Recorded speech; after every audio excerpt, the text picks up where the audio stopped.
வணக்கம். நீரை பற்றிய ஒரு மாபெரும் உண்மையை ஆச்சரியம் தரக்கூடிய விஷயங்களோட தக்ஷிணா ஃபவுண்டேஷன் நிறுவனர் குருஜி மித்ரே சிவா அவர்கள் இப்ப வரப்போற வீடியோல சொல்ல இருக்காங்க. வாங்க அந்த வீடியோவை நம்ம பார்க்கலாம். முதல்ல நீர் அப்படின்னா யாரு? நல்லா கவனிங்க. நான் தண்ணின்னா என்னன்னு கேட்கல, தண்ணின்னா யாருன்னு கேட்டேன். இவர் இருக்காரே, நம்ம மனிதர்களை விட 1000 மடங்கு ஒரு மிகப்பெரிய ஒரு உயிர் பொருள் தான் இந்த நீர். இப்போ நான் பேசுற விஷயத்தை பதிவு மட்டுமே இந்த கேமரா பண்ணோம், ஒரு ஆடியோ டிவைஸு என்னுடைய வாய்ஸை பதிவு பண்ணோம். ஆனா இந்த நீர் இருக்காரே, இவர் என்னுடைய உணர்வையும் சேர்த்து பதிவு பண்றாருங்க. பதிவு பண்றது மட்டும் இல்லைங்க, பதிவு பண்ண இந்த விஷயத்தை தன்னுடைய சகாக்களுக்கும் அவர் இப்போ தகவல் அனுப்பி கொண்டிருக்கிறார். இவ்வளவு பெரிய ஒரு உணர்வாளராக இருந்ததுனால நீங்க கவனிச்சு பார்த்தீங்கன்னா, சங்க காலத்துல இந்த ரிஷிமார்கள் யாரையாவது ஒருத்தரை வாழ்த்தணும், இல்லை யாரையோ ஒருத்தரை சபிக்கணும் அப்படின்னா என்ன செய்வாங்க? கையில ஒரு கமண்டலம் வச்சிருப்பாங்க.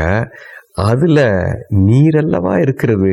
அந்த நீரை எடுத்து கையில கொஞ்சம் ஊத்தி முன்னால் இருக்கக்கூடிய அந்த மனிதரை வாழ்த்துறதோ சபிக்கிறதோ இப்படி எடுத்து அடிப்பாங்க.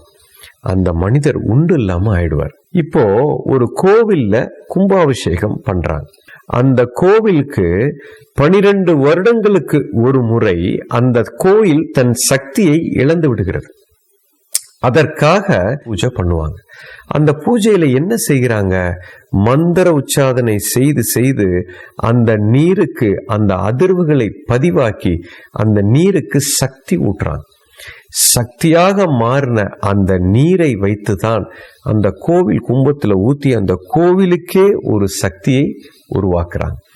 அந்த நீரைத்தான் நம்ம மேலையும் தெளிக்கிறாங்க. அதனால நம்ம வாழ்க்கையே சுபிட்சமாகுது. இது இந்து சமயத்துல மட்டும் இல்லைங்க, கிறிஸ்டியன் மதமாக இருக்கட்டும், இல்லை இஸ்லாமிய மதமாக இருக்கட்டும், எல்லாத்திலையும் எடுத்துக்கிட்டீங்கன்னா இந்த நீரை வைத்துதான் எல்லா சடங்கையும் அவர்கள் செய்வார்கள். இப்போ இவ்வளவு பெரிய ஒரு உயிர் பொருள் நம்மளை விட்டு சென்று கொண்டிருக்கு.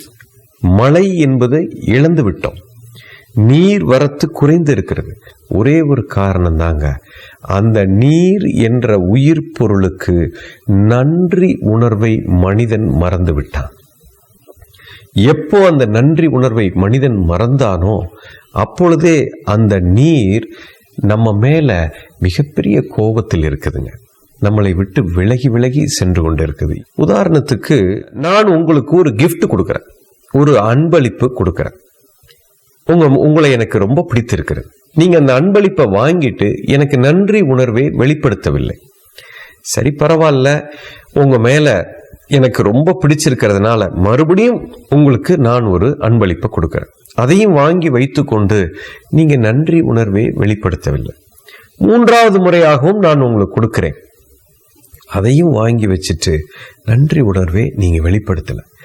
4வது முறை உங்களுக்கு நான் ஏதாவது கொடுக்கணும்னு எனக்கு தோணுங்களா?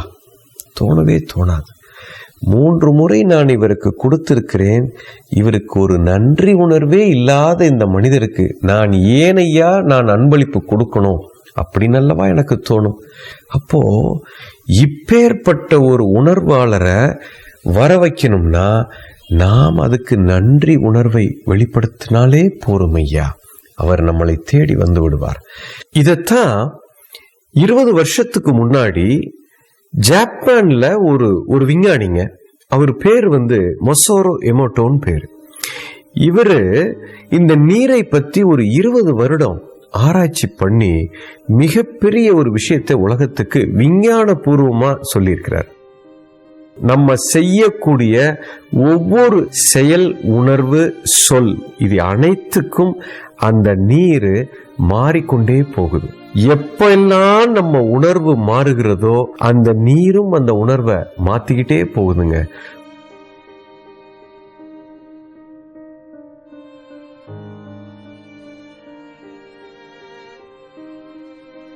பாருங்க, ஒவ்வொரு உணர்வுக்கும் ஒவ்வொரு கணமும் அந்த நீர் தன்னுடைய உணர்வை வெளிப்படுத்தி கொண்டே இருக்கு. இப்போது உங்களுக்கு தெளிவாக பொருந்தி இருக்கும். இந்த நீர் என்ற மிகப்பெரிய ஒரு உயிர் பொருளை, மழையை நாம கொண்டு வரணும்னு சொன்னா ஒன்றும் செய்ய தேவையில்லைங்க ஐயா. நன்றி உணர்வை வெளிப்படுத்தினாலே போறோம். நல்லா கவனமா புரிஞ்சுக்கங்க. இந்த உணர்வு தான் முக்கியம். இதை உணர்ந்து விட்டு இந்த உணர்வை வெளிப்படுத்துறோமோ, அவர் நம்மளை தேடி வந்து விடுவார் ஐயா. வாருங்கள், நாம் அனைவரும் சேர்ந்து இந்த மாபெரும் உயிர் பொருளுக்கு நன்றி உணர்வை வெளிப்படுத்துவோம். நீருக்கு நன்றி. இந்த நீருக்கு நன்றி சொல்லணும் அப்படிங்கிற இந்த விஷயத்த மக்கள் மத்தியில பெரிய அளவுல எடுத்துட்டு போகணும் அப்படிங்கிறதுக்காக தென்னிந்தியாலேயே முதல் முறையா நீருக்கு நன்றி சொல்ற ஆரத்தி திருவிழாவை நம்ம காவேரி ஆத்துல திருச்சி கல்லணையில வர்ற ஆகஸ்ட் மாதம் 6ஆம் நாள் ஞாயிற்றுக்கிழமை மாலை 4 மணி முதல் 7 மணி வரை நடைபெற இருக்குதுங்க. நம்ம குருஜி தலைமையில நடைபெற இருக்கிற இந்த விழால ஏராளமான மக்கள் கலந்து கொள்ள இருக்காங்க. இந்த விஷயத்த நம்ம நிறைய பேருக்கு எடுத்துட்டு போகணுங்க.